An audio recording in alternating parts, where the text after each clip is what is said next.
Muy bien, buenos días. El miércoles que pasó, bueno, primero que todo, gracias al equipo de alabanza por liderarnos, acercarnos a Dios. Aprecio el tema de estas canciones.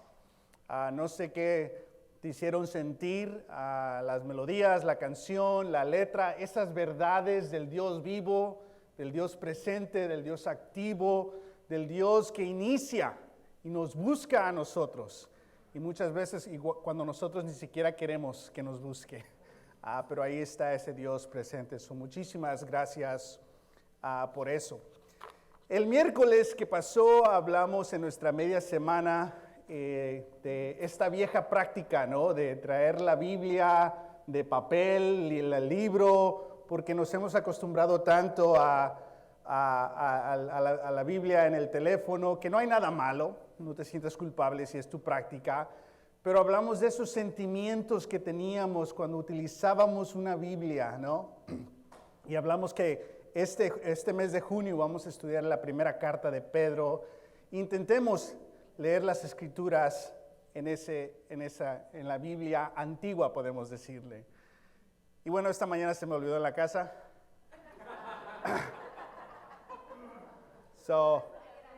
No sigan al ministro, sigan a Dios. Ok, mensaje recibido. Mi esposa no se siente bien. Bueno, aquí está mi justificación. Entre los niños, todo, imprimir. Pero bueno, llegué aquí y cuando abrió Jesse la Biblia, la busqué en mi bolsa y no estaba. Amén. Bueno, estamos en la primera carta de Pedro. Le queremos dar las felicidades a Oscar y a Jackie, que se acaban de casar.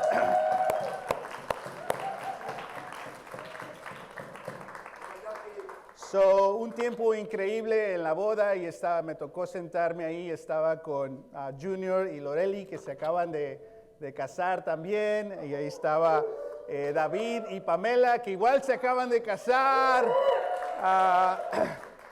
Y bueno, tenemos varios matrimonios aquí que continúan. Hoy nos acompaña Juan y Briana, que ellos están comprometidos para casarse. Y ahí tenemos unas clases de matrimonio. Ellos vinieron hoy para invitarnos a todos a la boda, ¿verdad? Díganle qué quieren comer y todo. Okay. No se crean. Estoy bromeando, los conozco, se van a invitar. Estoy bromeando. Y también a José y Elizabeth, que han estado con nosotros varias semanas, meses ya, también están comprometidos para casarse. Entonces, amén. ¿Quién sigue?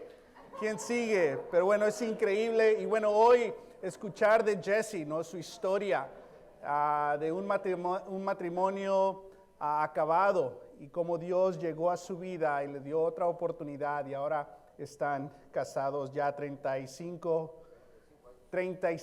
años de matrimonio. Entonces, increíble lo que Dios puede restaurar. Hoy comenzamos nuestro estudio de la primera carta de Pedro. Por favor, abran la poderosa en sus Biblias o teléfonos. La primera carta de Pedro en el capítulo 1. La primera carta de Pedro, el capítulo 1. Hoy vamos a leer el versículo 1 al versículo 12. La introducción a esta carta. Pero quiero darnos un poquito de contexto sobre esta carta. Porque creo que esta carta tiene muchísimo en común con nosotros. Sí, con nosotros. Específicamente nosotros, no porque somos cristianos, pero porque somos cristianos y tenemos una comunidad extranjera. Porque tenemos raíces de peregrinos, que somos de aquí, casi, pero fuimos de allá. Y somos de allá, pero cuando vamos para allá no somos de allá. Y cuando estamos de acá, no nos identificamos que somos de acá, porque somos de allá, pero ni de aquí ni de allá.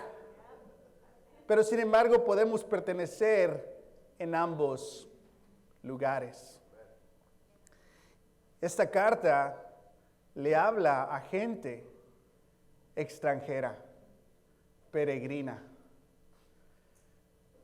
Históricamente hablando, los que nos han introducido y comunicado, interpretado la Biblia, la base de esas academias son academias europeas.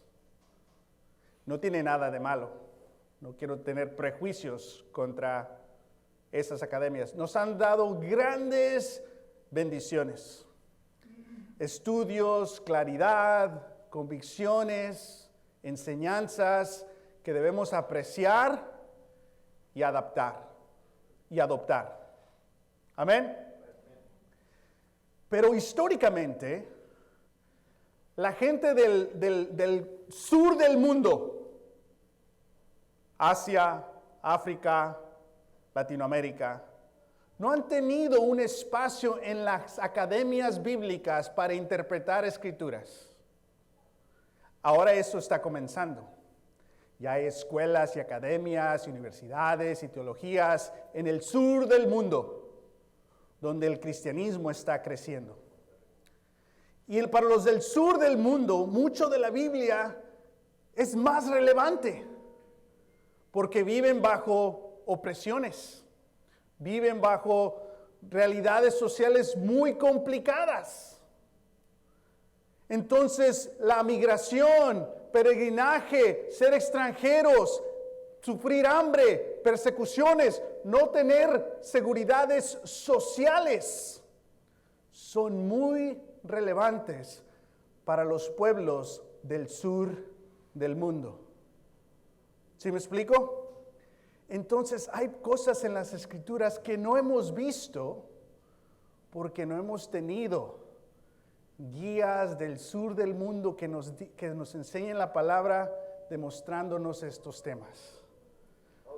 Un ejemplo, Pedro se refiere a las iglesias que está hablando como elegidos, extranjeros y peregrinos. En las academias europeas dicen, es que no necesariamente son extranjeros socialmente, se refiere a algo extranjero espiritual, que no eres de aquí. ¿Sí me explico? Porque ellos viven en una sociedad donde no hay imaginación lo que es extranjero porque estás en tu privilegio natal. Pero sin embargo, la carta sí está escrita a personas que socialmente eran extranjeros. Entonces no es una metáfora, it's not a metaphor, es una realidad social. Entonces hay algo increíble aquí, porque podemos identificarnos con nuestra cultura en lo que está pasando en la Biblia. Es decir, no nos tenemos que quitar nuestra cultura latina, hispana, para entrar al mundo de la Biblia europea. Podemos quedarnos como somos y entrar al mundo de la Biblia y encontrar relevancia, inspiración, dirección. No nos tenemos que quitar nuestra cultura para tener identificación. Al contrario, por lo que ha vivido y pasamos en nuestra cultura, nos identificamos más con esta carta. Amén. Entonces vamos a respirar. Hemos hablado de oraciones de aliento, que inhalamos una frase de la Escritura, exhalamos otra frase de la Escritura. En esta ocasión es, habla Señor, que tu siervo escucha. Y respirar es participar en la vida de Dios, porque es Dios el que nos da aliento. Entonces, en momentos de gran ansiedad, ya lo haces, ¿a poco no te sale ese suspiro? En veces es de tristeza, en veces es de irritación. siempre participamos físicamente en lo que está pasando a nuestro alrededor. Bueno, ¿qué está pasando hoy? Estamos en la presencia de Dios. Habla, Señor, que tu siervo escucha. Vamos a tener 6 clases. Este miércoles están todos invitados aquí a las 7:30. Vamos a tener nuestro estudio, la parte número 2. Entonces, todo junio estamos en los domingos y los miércoles aprendiendo de esta carta en la cual tenemos mucho de conectarnos. Al final de la clase vamos a tomar comunión. Quiero invitar a todos que están aquí a participar en esta comunión. Y con una pregunta de meditación. De acuerdo a Pedro, para el cristiano, ¿cuáles son las razones de alegría? Entonces vamos a leer, vamos a desempacar un poco estos 12 versículos, pero trata de encontrar las razones de alegría que nos da Pedro. Bueno, vamos a leer el versículo 1. Dice, comienza la carta. Pedro, apóstol de Jesucristo, a los elegidos, extranjeros, dispersos por el Ponto, Galacia, Capadocia, Asia y Bitinia, según la previsión de Dios el Padre, mediante la obra santificadora del Espíritu, para obedecer a Jesucristo y ser redimidos por su sangre, que abunden en ustedes la gracia y la paz. Y así como es la bendición de Pedro, espero que este estudio de este mes, que puedas participar personalmente leyendo esta carta y estar con nosotros, pero que la bendición sea que abunde en ustedes la gracia y la paz. La carta inicia claramente con quién la escribe, Pedro. ¿Sabes? Pedro no es el nombre de Pedro. Su nombre es Simón. Simón, Simón, Simón, Simón, Simón, Simón. Pero Jesús, como buen amigo, le da un apodo y le cambia un poco su identidad. Le dice, tú no eres Simón, tú eres ahora Cefas, tú eres Pedro, tú eres la roca. Y Pedro no era nada que roca. Él cambiaba de opinión y de emociones. Una vez estaba bien comprometido, la otra vez bien deprimido. O sea, era totalmente extremo Pedro. Que lo admiro mucho y me identifico. Pero aquí, como un anciano escribiendo esta carta, no dice Simón, dice Pedro. Que finalmente llegó a ser quien Jesús dijo quién era. ¿No anhelas eso? Dios, yo quiero ser quien dices quién soy. Me conozco y sé que todavía no, pero quiero ser quien dices quién soy. Esa es una buena escritura que puedes escribir, una oración. Quiero ser quien dices quién soy. La carta te va a decir quién eres. El enemigo te dice quién eres. Tu corazón y emoción te traiciona y te dice quién verdaderamente eres. Y a pesar de eso, Dios te dice quién eres de verdad. Y vemos este conflicto de identidad. Pedro dice, no soy Simón, soy Pedro. Y soy apóstol de Jesucristo. Sin explicación, ahí está. Con confianza y no arrogancia. Este es quien soy. Y después nos describe a la audiencia. Les dice elegidos y extranjeros. Y ese va a ser un tema que lo vamos a ver todas las semanas. Y ahorita hablamos de las ciudades que se mencionan. Pero en el versículo 2 vemos este tema trinitario del Padre, el Espíritu y el Hijo. Vemos a este Dios que es uno y es trinitario.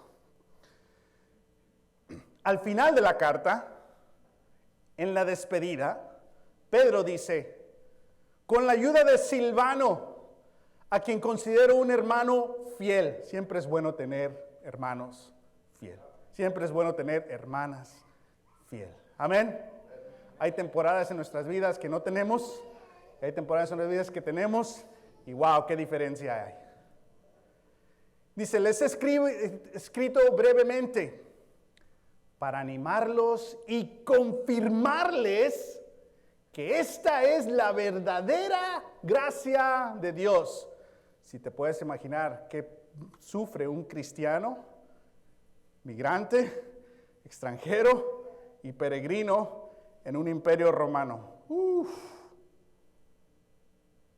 Pero los está animando. Manténganse fiel, confirmarles, en verdad Dios los ama y está con ustedes y van a ganar. Dice, manténganse firme en ella. Saludos de parte de la comunidad que está en Babilonia. Después hablamos de eso cuando lleguemos ahí. Escogida con ustedes, como ustedes. Y también de mi hijo Marcos. No era su hijo literalmente. Marcos es el escritor del Evangelio de Marcos. Entonces es muy posible que el Evangelio de Marcos es el testimonio de Pedro. Pero al final también nos dice que él no escribe esta carta solo, le da crédito al que lo ayudó, Silvano. Y si conoces a Pedro, Pedro era un pescador, no uno de la academia. ¿Sí me explico? Los rabís de la academia religiosa de Judá elegían a los más inteligentes para que sean parte de su escuela de rabí. ¿Sí me explico? No. Sí, los más inteligentes, niños que estaban estudiando toda la Torah, que sería el Antiguo Testamento para nosotros, están memorizando, tienen convicción, tienen la educación, tienen la sabiduría, la disciplina. Ellos tenían diferentes rabís, entonces ellos elegían a quién voy a seguir. Sería como ahora, ¿a cuál universidad voy a ir? ¿Sí me explico? Jesús hace lo contrario. Él no deja que lo elijan, Él elige. Y no elige a los de la academia, elige a los pescadores. Entonces Pedro no es alguien muy educado, pero muy trabajador, inteligente y sabio. Amén. Socialmente dirían, no es muy educado. Espiritualmente, respetuosamente, en el reino de Dios, es una persona digna como toda persona. Pero le faltaba ayuda a escribir y Silvano creo que tenía ahí la técnica de la letra y la escritura y le ayuda. Amén. Entonces, ¿a quién le escribe esta carta? Le escribe a personas que están en el extranjero. En medio de la carta dice, queridos hermanos, les ruego como extranjeros y peregrinos. Entonces ya les dijo que eran elegidos, ya les dijo que eran extranjeros y ahora les dice que son peregrinos en este mundo. Y de nuevo, históricamente, el norte del mundo ha interpretado esto como una metáfora. Pero los que sabemos cómo es la vida, decimos, no, así somos nosotros. Mis padres migraron aquí, yo migré aquí, mis hijos nacieron de aquí, pero los abuelos son de allá. Entonces vivimos en medio de todas estas culturas en las cuales tenemos mucho en común con esta escritura. Y qué bendición ser parte de esas culturas, amén. Entonces constantemente vemos este tema de elegidos, extranjeros y peregrinos. Vamos a leer toda la carta eventualmente, pero vas a ver estos tres temas de identidad. ¿Quién eres ante Dios? ¿Quién somos como comunidad ante Dios? ¿Cómo Dios nos está formando sin protegernos totalmente de sufrimientos? Y los sufrimientos no son castigos de Dios, los sufrimientos vienen porque si eliges ser cristiano, va a haber sufrimientos. Porque no vas a mentir, no vas a hacer ciertas cosas para salir bien. Vas a tener que ser honesto y hay consecuencias en el ser justo y honesto. Y el mundo no va a ser justo y honesto contigo. Y hay una formación espiritual ahí. Y un llamado con mucha confianza de cómo debemos comportarnos como cristianos. Muchos de nosotros se nos ha ayudado cómo comportarnos, pero no se nos ha ayudado en nuestra formación como persona. Amén. Y en veces no tanto nuestra identidad como personas ante Dios. Pero la carta nos da todo. ¿Quién somos? ¿Cómo nos formamos? Y cómo nos debemos comportar. Las tres son importantes. Entonces menciona quién se escribe esta carta. Y es muy probable que la orden en que está mencionada la carta es la orden en que viajó de ciudad en ciudad. Entonces de Ponto a Capadocia, a Galacia, a Asia y a Bitinia. Nos está dando un recorrido de esta área en cómo se transmitió esta carta. Entonces nosotros, si fuéramos una de estas iglesias, se nos avisaría que viene un mensajero, nos reunimos, llega la carta y se lee en su totalidad y nosotros en la audiencia escuchándolo. Muy probable un domingo en la noche, porque basado en el aspecto social de estos grupos, trabajaban el día y se reunían en la noche porque tenían que trabajar todos los días. Pero esa oportunidad de escuchar esta carta que se dirige a ti y confirma lo que estás viviendo, sin menospreciar tus sufrimientos, pero decir, sí, lo que estás pasando no es justo. Pero la verdad también incluye que eres un hijo de Dios, una hija de Dios. El ánimo que ha de haber sentido esta iglesia. Y después despiden al mensajero y sale para la siguiente iglesia. Entonces, para que se nos dé una idea de dónde está esta área, es donde actualmente será Turquía. Y podemos ver dónde está Roma y dónde está Jerusalén. Entonces, esta área del mundo está muy lejos de Roma, la capital del Imperio Romano, y la capital del pueblo de Dios. Entonces, no solamente son personas que son extranjeras, están geográficamente muy distanciadas donde hay mucha actividad cristiana. ¿Sí me explico? Y se pueden sentir como cristianos de segunda clase, no valorados, no incluidos, no vistos. Entonces Pedro, el que sabe qué sentir marginado, les escribe esta carta y les dice, elegidos, extranjeros, peregrinos, que abunden ustedes la gracia y la paz. Y ahora vamos a leer versículo 3 al versículo 12. Voy a leer todos estos versículos porque en la carta eso va junto. Y la manera que Pedro escribe, y quizás aquí no le ayudó Silvano, no hay puntos ni coma. Él nomás escribe. En parte es una proclamación, es como una oración y es una celebración.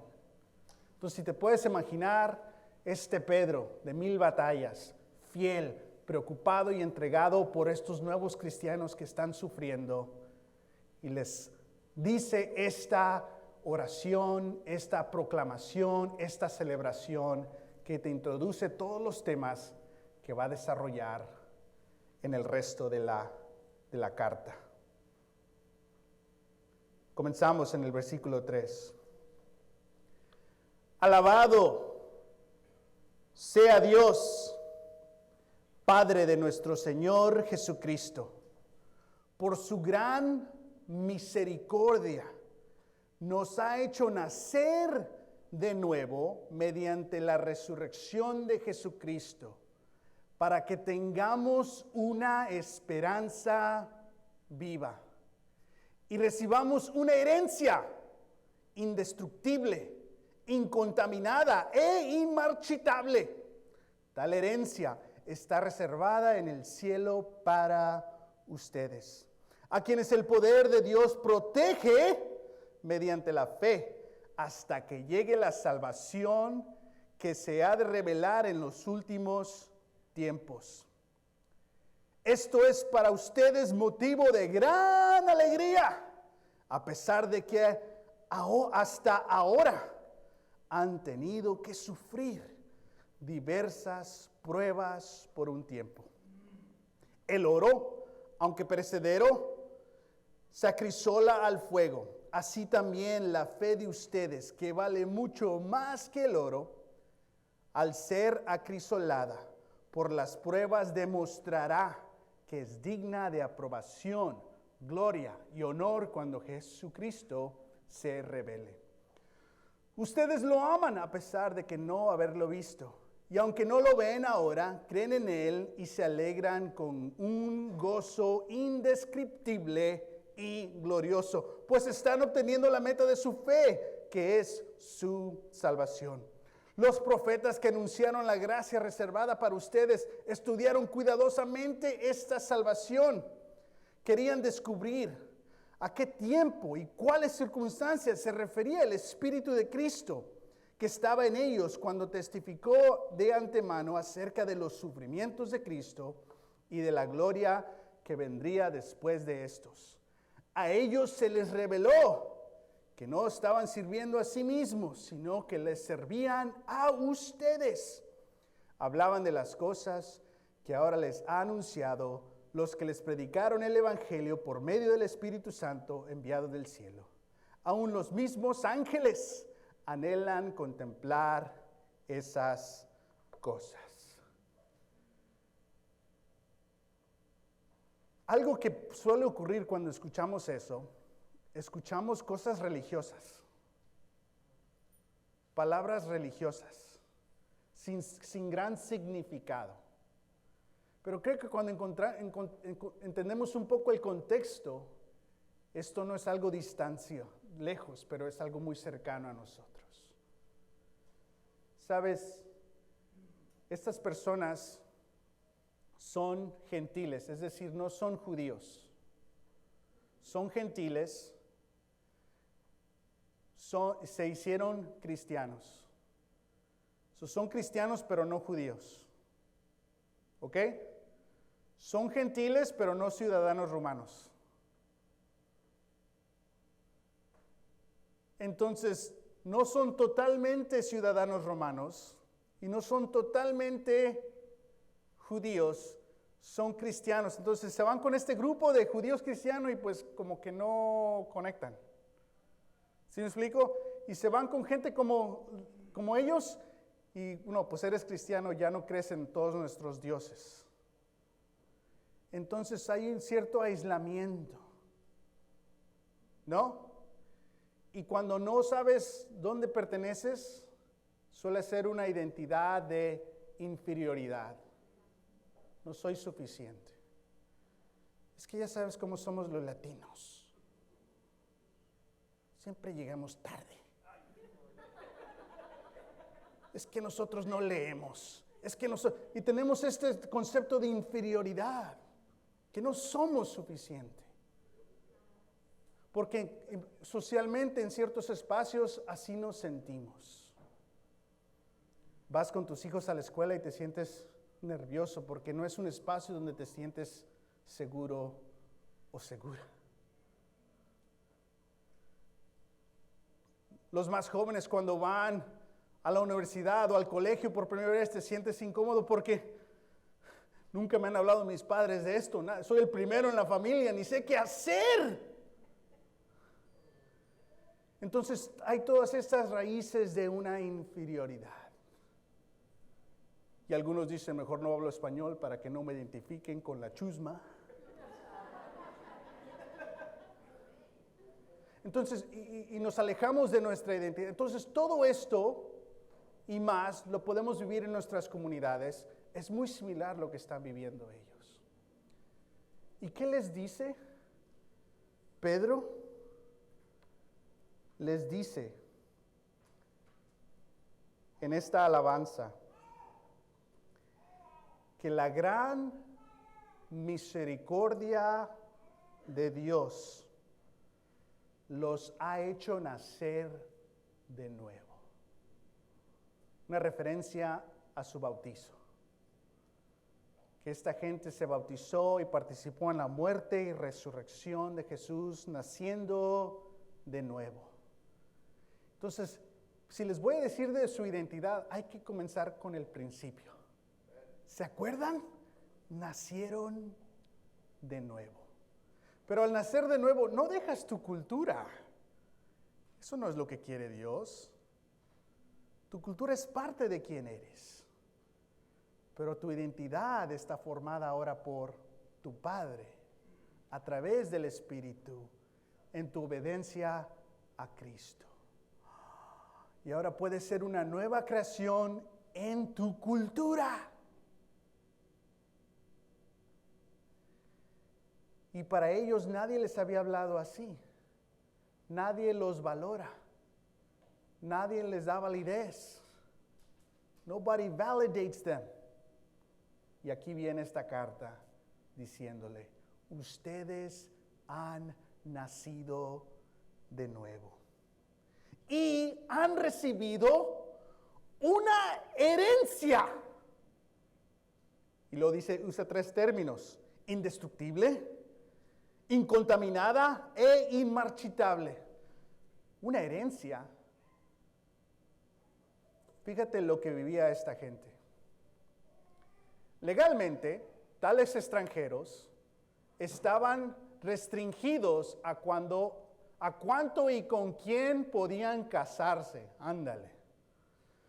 No podían poseer tierras y sucesión de bienes. No podían votar ni participar en ciertas asociaciones y estaban sujetos a impuestos más altos y formas más severas de castigo civil. ¿Suena familiar? Separados de la sociedad anfitriona por su falta de raíces locales, su origen étnico, idioma, cultura y lealtades políticas o religiosas. Estos extranjeros eran comúnmente vistos como amenazas para establecer el orden. Es decir, cuando había una crisis le echaban la culpa a los extranjeros y el bienestar de los nativos.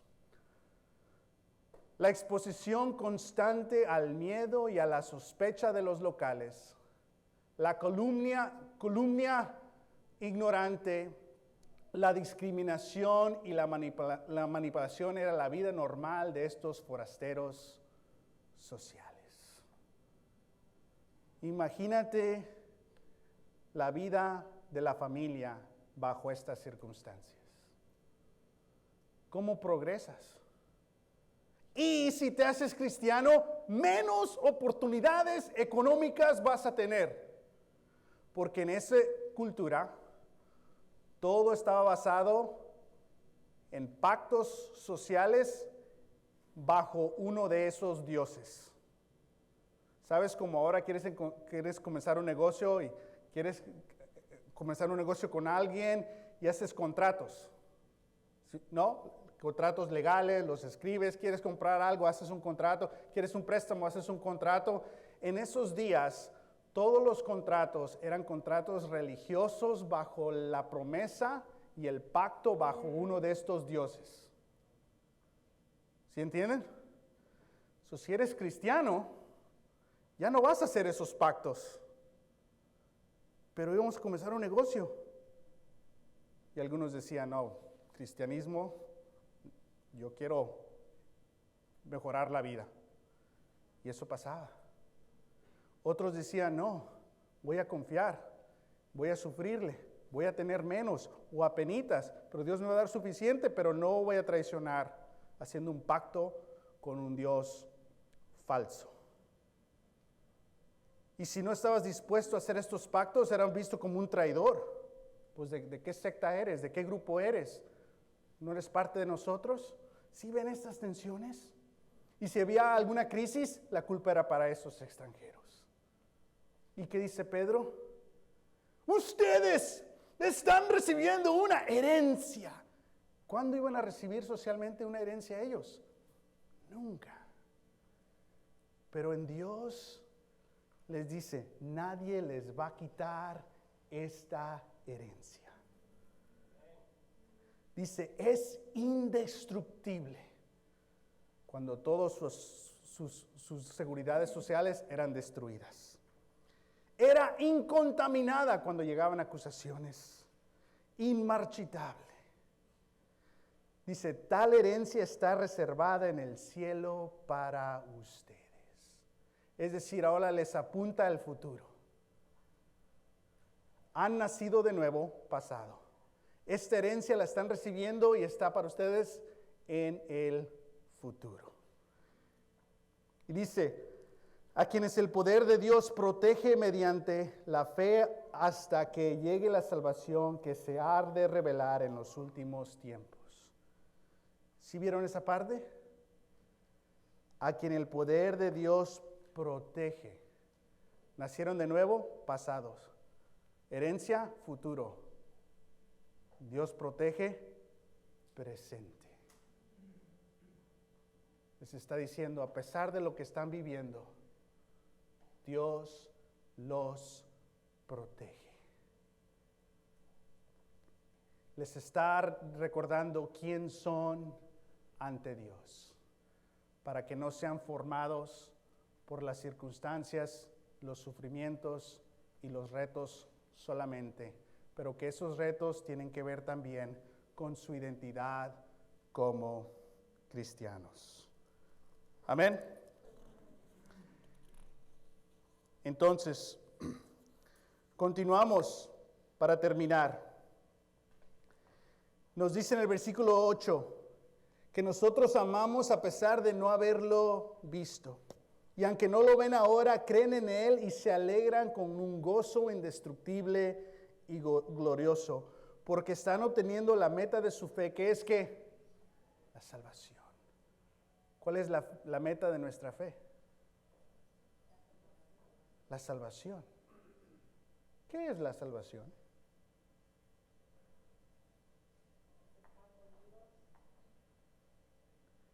Hemos reducido la salvación a la salvación de un alma, que no es parte de ti, pero no eres tú.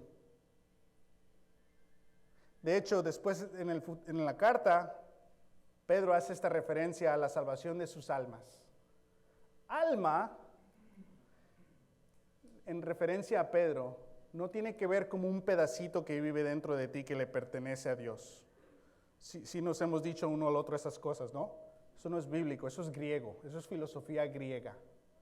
Alma tiene que ver con quién eres tú, todo tú, tu personalidad, tu ser, tus experiencias, tus emociones, tu sentimiento. No es una separación. ¿Sí me explico? ¿Y por qué es peligroso esa enseñanza griega que está dentro del cristianismo? Porque dicen, no importa lo que pasa en la sociedad, lo que importa es el alma. Que sufran con que se salve el alma. Históricamente, cuando la iglesia se asoció con los poderes y empezó a torturar a gente, esa era la justificación, con que se salve el alma. Es un peligro esa enseñanza. El alma tiene que ver con todo quien eres. Tu pasado, tus heridas, tus esperanzas, tus anhelos, tus sentimientos, tu personalidad. ¿A poco no te caes bien? Tu personalidad, tus dones. Entonces la salvación incluye todo a ti. Una imagen que es muy saludable para nosotros, la resurrección de Jesús. Jesús resucitó como un alma. Tenía cuerpo, un cuerpo nuevo, su personalidad, su ser.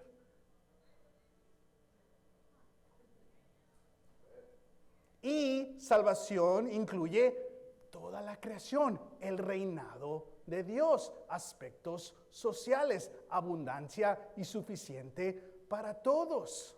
No es algo íntimo y personal, solo tú ibas a estar en una nube. Ni me acuerdo de quién era, pero bueno, qué bueno que estoy aquí.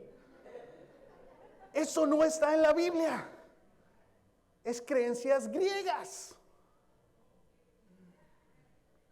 Pero siempre la salvación incluye aspectos materiales, físicos, conexión. Entonces, en esta futura salvación va a haber comida, va a haber banquete, va a haber una nueva creación, una creación renovada, las aves, las criaturas del mar, la creación, todo va a ser renovada. No sé los detalles, pero lo que sí sé es de que no es un aspecto en las nubes. No, es la salvación. Y dice, ustedes están heredando esta salvación.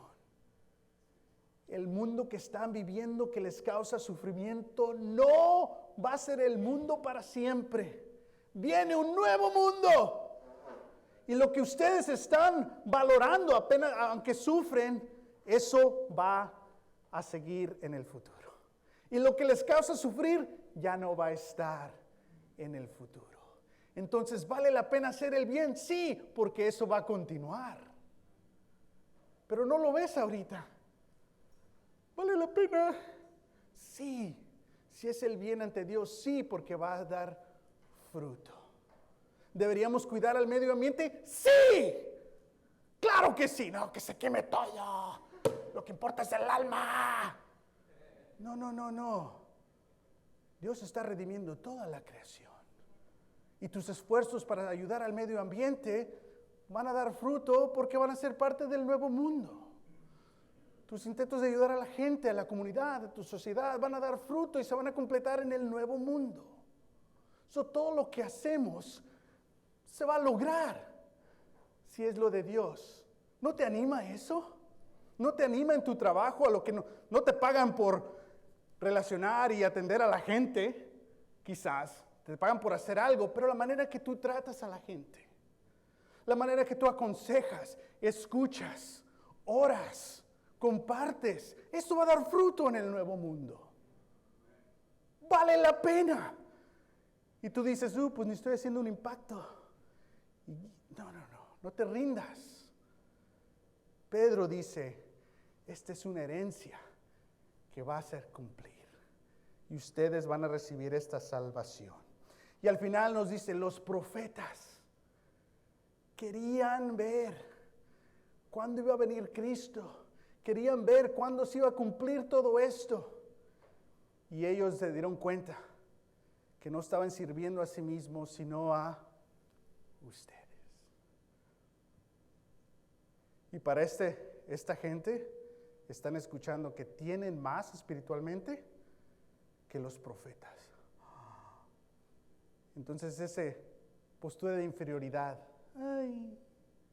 ahora es de confianza, no arrogancia, confianza. ¿Por qué? Porque Pedro quiere que abunden ustedes la gracia y la paz. Ahora, no menosprecia el sufrimiento. Dice, ustedes están sufriendo. Y por un tiempo van a seguir sufriendo. No menosprecia el sufrimiento, no minimiza el sufrimiento, no le da una respuesta barata. No, tú sufre, al cabo después Dios te va a ayudar. No, dice, se vale sufrir y creer. Se vale lamentar y tener alegría. Puedes tener sufrimiento y bendición al mismo tiempo. Ahora vivimos en una sociedad que no quiere que sufras. No, que no sufras. No te sientas mal, para nada. Porque te sientes mal tú, me voy a sentir mal yo. No te sientas mal. Entonces no lamentamos cosas. No hay duelo, no hay llanto. Pero cuando vamos a un funeral, nos damos cuenta, lo bueno que es sufrir. La Biblia dice que es mejor ir a un funeral que una boda. Todavía vamos a ir a la boda. Pero en el funeral nos damos cuenta lo que es la vida, el valor que tiene. Y podemos llorar y tener fe. Entonces, lo que estés sufriendo, Dios está contigo. sufriendo contigo. Tu sufrimiento y tus retos no es la ausencia de Dios. Dios está contigo en tus retos. Y no estás sufriendo para que algo mejor pase. En vez de se sufre porque se sufre. Qué injusto sería eso. Sufre para que subas esto. Dios no es un Dios que nos está castigando, Dios es un Dios que está con nosotros. Y si yo estoy con tu pasado y lo he transformado. Yo estoy en este futuro preferible y te espera algo grande. Y yo estoy en tu presente protegiéndote, porque son míos. Amén. Vamos a tomar comunión. Aquí vamos a aterrizar y continuamos el miércoles. De acuerdo a Pedro, para el cristiano, ¿cuáles son las razones de alegría? ¿Qué escuchaste hoy? ¿Cuáles son estas razones de alegría? Vamos a orar y tomamos comunión. Dios, gracias por esta carta, el cual podemos identificarnos de una manera muy personal y muy íntima con esta audiencia. Gracias, Dios, que tú nos has elegido, a pesar de que vivimos en circunstancias donde quizás hemos sido o somos, o nuestros padres o abuelos han sido extranjeros. Ese deseo que ellos, nosotros o alguien más tuvo de salir de su patria natal para buscar una mejor vida. Pero en ese recorrido, en el extranjero, ahí nos elegiste y nos llamaste a tener una mejor herencia, a tener una salvación. Ayúdanos a seguir identificando quién somos ante ti. Ayúdanos a seguir identificando cuáles son las razones de alegría y también las razones de lamento. Gracias que no menosprecias nuestro sufrimiento. Y te damos gracias, Dios, que podemos encontrar en esta carta guianza. Queremos tener nuestra identidad contigo. Queremos que nuestra formación sea en ti. Y queremos que nuestra conducta te dé gloria. Te pedimos todo esto en Jesús. Amén.